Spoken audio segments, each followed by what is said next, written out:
na ng mga nakakaantig at kapanapanabik na eksena sa Little Star. Hatid sa inyo ng Nescafe Classic, Coffee Mate, Milo, at Ariel Antibac with Power of Safeguard.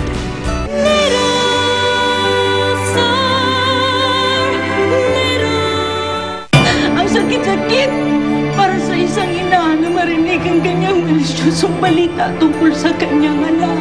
Kaya doon sa nagkakalat ng chismis na buntis si Gwyneth, nagigiusap ako.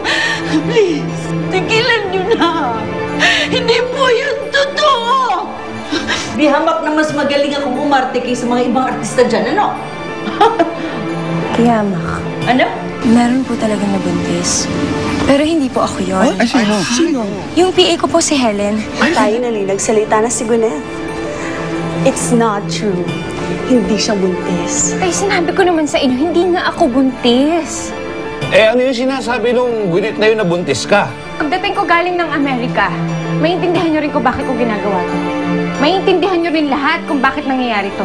Nakahinga ako ng maluwag nung nabalitaan ko hindi naman pala totoo siyang buntis. Eh, paano kung buntis siya? Ewan ko, hindi ko alam kung matatanggap ko kung akin. Ayoko naman maging biktima niya. Siya pala tong buntis hindi si Gwyneth eh.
Nakakapagod ang biyahe, ano?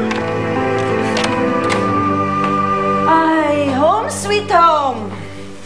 I'm sorry, but it's too late for an abortion now. It's just too risky. It can't be done. Why don't you try first?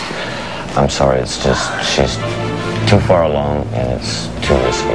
I'm sorry, there's nothing I can Why don't you just cut it inside and get it piece by piece outside? Just pull. I'm sorry, I can't do that. It's too late. Thank you. I'm sorry. Thank you I'm for sorry. coming. You're welcome.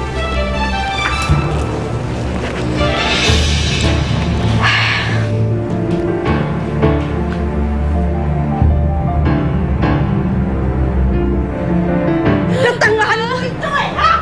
Kasalanan mo, ha? Kapag nawala ang sarili mo, walang sisisip ko di ikaw! Kapag uminom tayo, naku! Hindi kita mapatawan! Ikaw, ha? Ikaw pa rin ang nagbuntis! Hanggang sa makawi tayo sa Maynila! Ang malalaman nila, ikaw ang nagbuntis!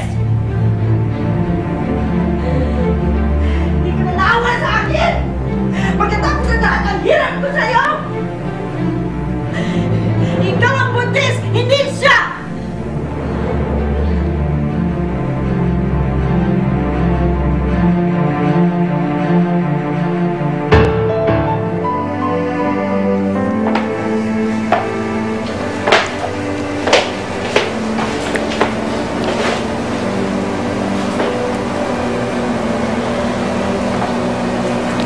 Gwyneth?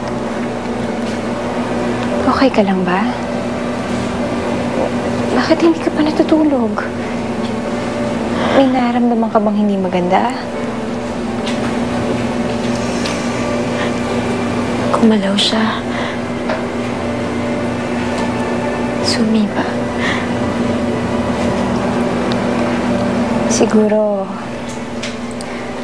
Siguro nagpapasalamat siya sa'yo. Dahil binuhay mo siya.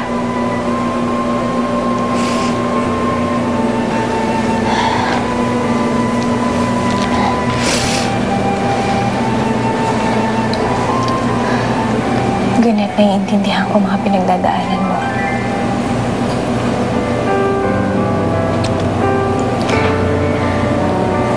Maging matatag ka lang. Lalo na ngayon. Magiging nanay ka na. Helen, salamat ha. Mabuti na lang nandito ka. At least ngayon, hindi ko nararamdaman na mag-isa ako.